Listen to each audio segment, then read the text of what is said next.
So I asked you guys a couple days ago on the community tab, what would you really like to see me post on this channel? Because I was kind of in limbo. I've been doing the quizzes, the tier list, which I still plan on doing at time to times, but I didn't know like what I should really do all the time because I didn't want to do reaction videos because those to me can kind of get stale after a little bit. Like reacting to the ESPN top 100 list or maybe Colin Cowherd's top 10 players. Like those are interesting, but then you kind of run out of ideas or a specific Bleacher Report article, you know. So I think right now I'm just going to make these podcast style videos, not really a podcast itself because I don't really think these are going to be longer than 10, 15 minute videos, but I'm just going to be talking about stuff that is just interesting to me at the moment around the NBA. Maybe it's a mock draft. Maybe it's talking about a specific team and what we're doing today, or just talking about maybe it's a list video that I've created I want a discussion about. So that is what I'm going to be doing pretty much for the foreseeable future because I think it'll be fun for me. So yeah, we're going to talk about the New York Knicks right now in today's video. Yes, you see the thumbnail. Are the Knicks elite? So at the moment I am recording this, the Knicks are 5-1. They do play the Toronto Raptors tonight, I believe at home, so that could make it to 6-1. But the Raptors are a sneaky kind of pest team that I think is always going to be competitive in the teams they face. But would I say that the Knicks are up there in the elite teams? And when you talk about elite teams,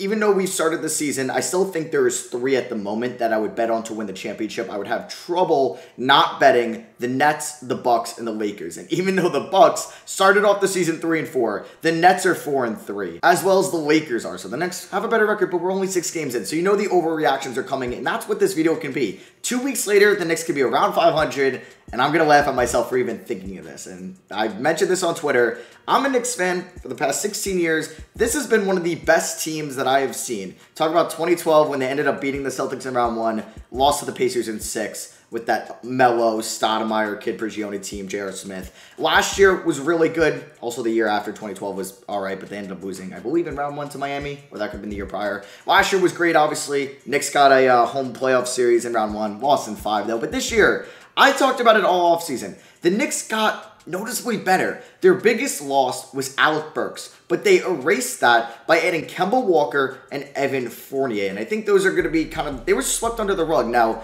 you can argue that Evan Fournier was a little bit overpaid. They walked in long-term with him. That is fine. I think that's definitely a fair assessment, and that's very, reasonable. But Evan Fournier is a good basketball player. He can play make. He's shown this year that he can hit his spot-up threes, his wide-open threes off the dribble, working the pick and roll, and just coming around that screener. Either it's Mitchell Robinson or Taj Gibson or one of the bigs that have been kind of getting the main amount of minutes. Noel out. Maybe he'll be topping a little bit. And he can hit up that spot or that spot-up three. Kemba Walker has multiple games this year with 4 or more three-pointers made. Now, last year the Knicks had that. They had some elite shooters. Julius Randle, RJ Barrett from 3, Alec Burks, Reggie Bullock. And Alec Burks is still on that team, but you're losing Reggie Bullock for 2 guys that can create their own shots, that can facilitate the basketball. And in a year where the Knicks are 5-1, and Julius Randle, their best player in those 6 games, has not been playing really at all what he was doing last year. He's been about the same facilitator. He's turning the ball over a little bit, but a little bit less so far, which I will take. But he's shooting 41% from the field and 33% from 3. Julius Randle has not been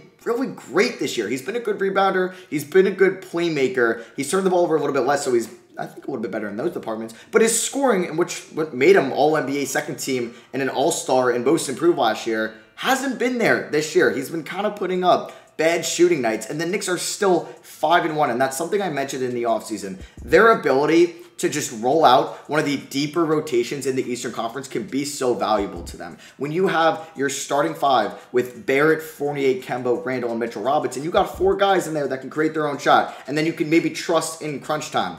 Maybe not Randle, because I've never liked Julius Randle's clutch time play. I think he's pretty horrible in the clutch. And he hasn't shown anything different this year if you look at the Boston and the Chicago games. It just hasn't been pretty. But you look at this bench where they have Derrick Rose, who was great last year and has been off to a great start this year. He was somebody the Knicks had to rely on in the playoffs to be their second best player, arguably their best player, because Randle wasn't there. Barrett was kind of non-existent in his first playoff series. It was really D. Rose, and now you're saying D. Rose is going to be maybe the 4th or 5th guy there? That is amazing because you have Randle, you have Barrett, you have Fournier, you have Kemba, and I think those 2 additions, the new ones, are just amazing for their team. And then you have Obi Toppin, who's been playing a lot better in his second year than his first. Emmanuel quickly has not been good this year, but he was somebody that the Knicks relied on being maybe their 5th or 6th best player last year, especially on the offensive side of the ball, somebody they relied on for his 3-point shooting and his spotty kind of shooting and then his floater game, etc. And they're looking at him as like the 8th man this year. I think that is just valuable to have on this team.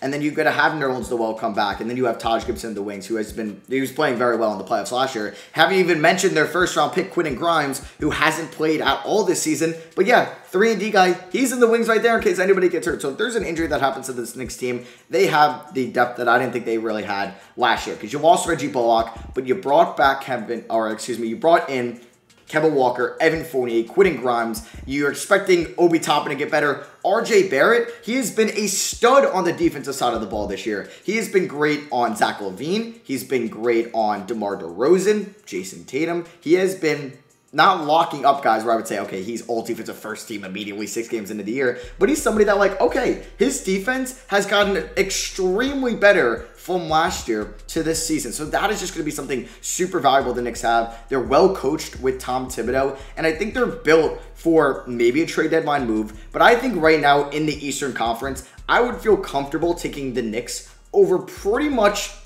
every team but these 3. Milwaukee, duh.